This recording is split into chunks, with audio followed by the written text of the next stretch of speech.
Bonjour tout le monde et bienvenue sur votre chaîne MyTech, la chaîne des technologies de l'information et de communication.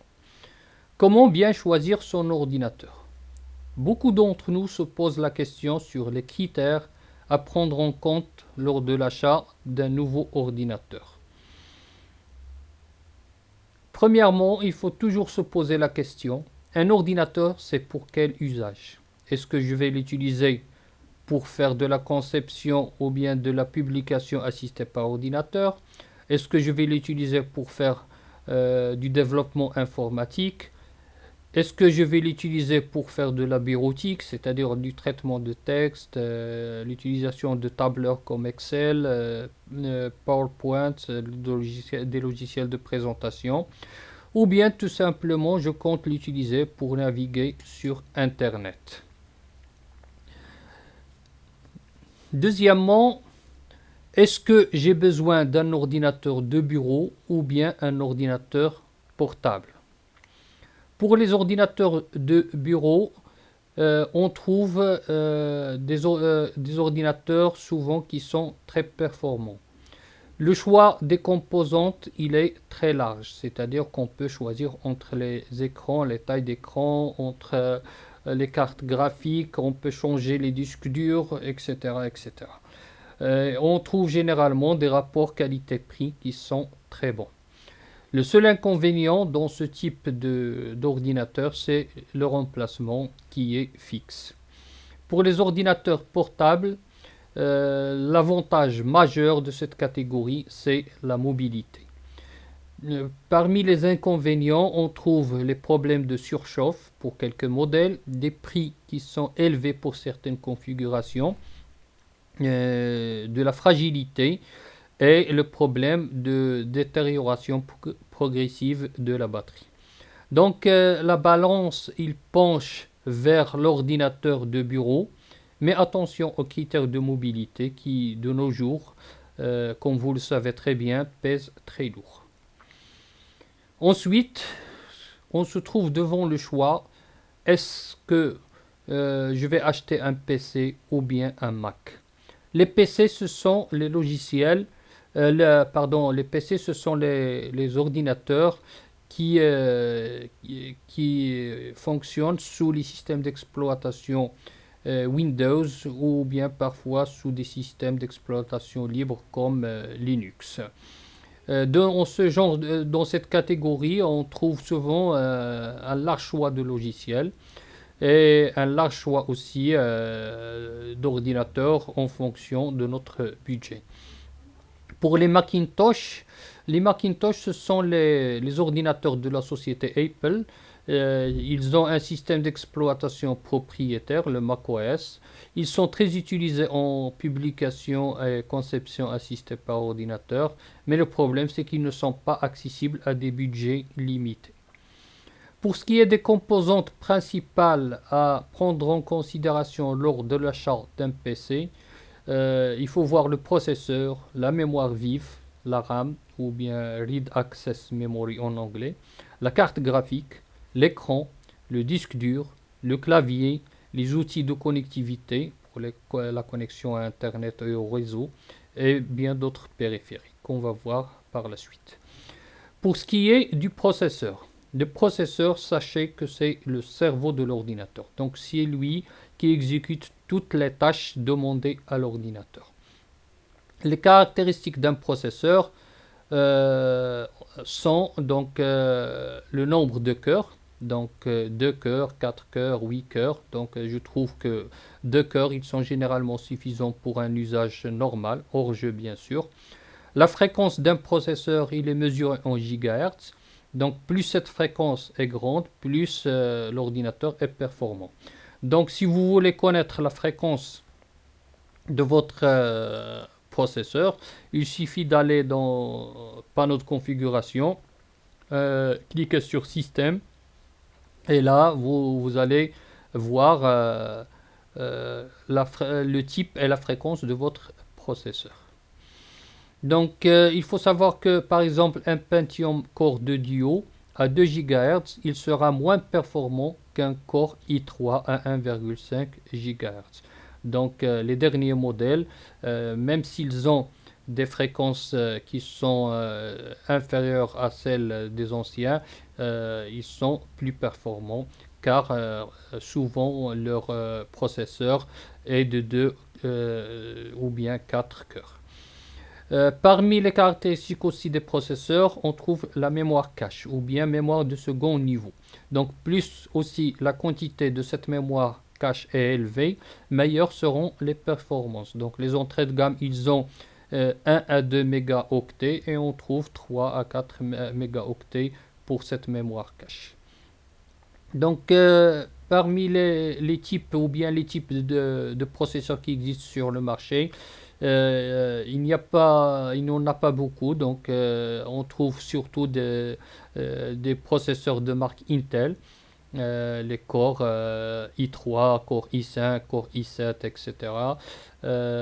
Et on trouve aussi des processeurs de marque AMD, des processeurs A4, A6, A8, A10, AMD FX, etc. Donc, quel CPU choisir? Moi, je dis que pour un processeur, c'est surtout le nombre de cœurs et la fréquence. Donc, plus le nombre de cœurs et la fréquence sont élevés, plus le processeur est rapide. Donc, mais de nos jours, un processeur bon qualité-prix et il est équipé de 2 cœurs avec en moyenne 2 GHz de fréquence et 3 MB de cache. Donc bien sûr, on a vu comment voir la fréquence et le type d'un processeur. Donc il suffit d'aller dans paramètres de configuration et cliquer sur système. Pour ce qui est de la mémoire vive, la RAM, Read Access Memory en anglais, donc cet élément il est très important et il influence beaucoup dans la rapidité d'un ordinateur. Pourquoi? Parce que lorsqu'on veut exécuter un programme qui est logé dans le disque dur, quand on clique sur ce programme, il va se charger sur la mémoire. Et plus la mémoire elle est grande, plus elle est vide, plus les allers-retours vers le disque dur vont être, c'est-à-dire le nombre d'allers-retours va être petit et plus l'ordinateur sera rapide. Donc ce programme qui vient se loger en mémoire vive va ensuite être transféré vers le processeur pour être exécuté. Le résultat de l'exécution va revenir se loger dans la RAM pour ensuite se diriger vers votre écran pour être visualisé par l'utilisateur final. Donc la quantité de RAM il est exprimée en gigaoctets. Donc généralement on trouve des quantités de RAM de 2 gigaoctets, 4 gigas, 6 gigas, 8 gigas, etc. Et sachez que plus la quantité de RAM est grande, plus l'exécution est rapide. Donc pour ce qui est de la bureautique, je trouve que 2 à 4 gigaoctets ils sont largement suffisants. Mais pour les jeux et la conception assistée par ordinateur, il faut un minimum de 6 à 8 gigaoctets. Donc de nos jours, la plupart des PC ils sont fournis avec 4 gigas de RAM. Et il faut aussi, ça c'est très important, toujours choisir un PC qui a des emplacements vides de carte mémoire, c'est-à-dire qui permet une extension de la mémoire. Pour ce qui est des cartes graphiques, il faut savoir qu'il y a deux types de cartes graphiques. Les cartes graphiques intégrées et les cartes graphiques dédiées. Donc là, on va voir les cartes graphiques intégrées. Donc ce sont des cartes graphiques qui n'utilisent pas leur propre mémoire. Ils ont peu ou pas de mémoire propre, mais ils utilisent la mémoire vive, la mémoire RAM du système. Leur avantage, c'est qu'ils ont un faible coût. Ils sont idéaux pour un travail au quotidien, pour la bureautique, navigation internet et même l'utilisation de quelques jeux qui ne demandent pas beaucoup de traitement graphique. Cependant, ils ont l'inconvénient de puiser dans votre mémoire vive, c'est-à-dire dans votre RAM. Ils utilisent des ressources de votre RAM en diminuant ainsi les performances des autres programmes. Donc, pour connaître les caractéristiques de votre carte graphique, il suffit de cliquer dans un endroit vide de votre bureau avec le bouton droit de la souris, cliquez sur résolution d'écran et puis sur paramètres avancés. Là, vous avez sur l'onglet carte, vous avez le type de la carte, le type de son processeur de la carte, la mémoire graphique totale disponible et la mémoire vidéo dédiée. Là, c'est une carte qui a sa propre mémoire, il est de 1000 mégaoctets et vous avez une mémoire système qui est partagée de 3815 mégaoctets. Donc, ces 3815, il va aller l'épuiser de la RAM de votre mémoire. Et ces 1000, ils sont dédiés à la carte.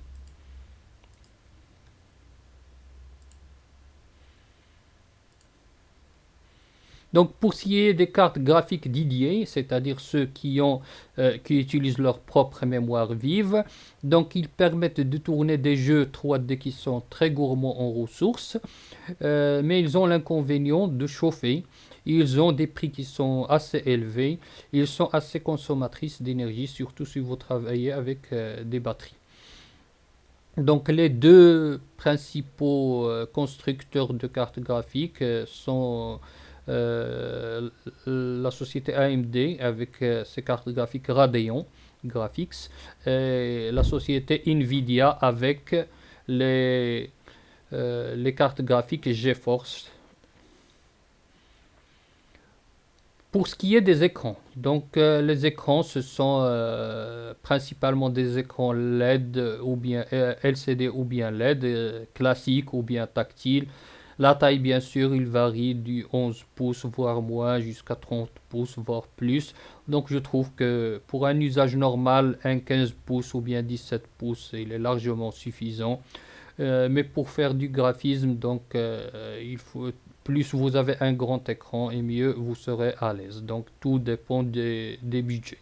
Les résolutions, donc le HD il est à 1280 x 720 et le Full HD il est à 1900 x 1080.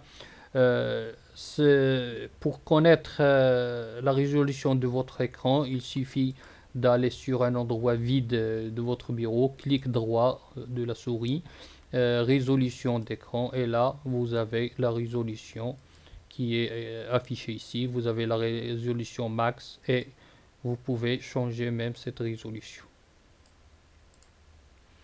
Ici c'est 1366 x 768, donc c'est du HD.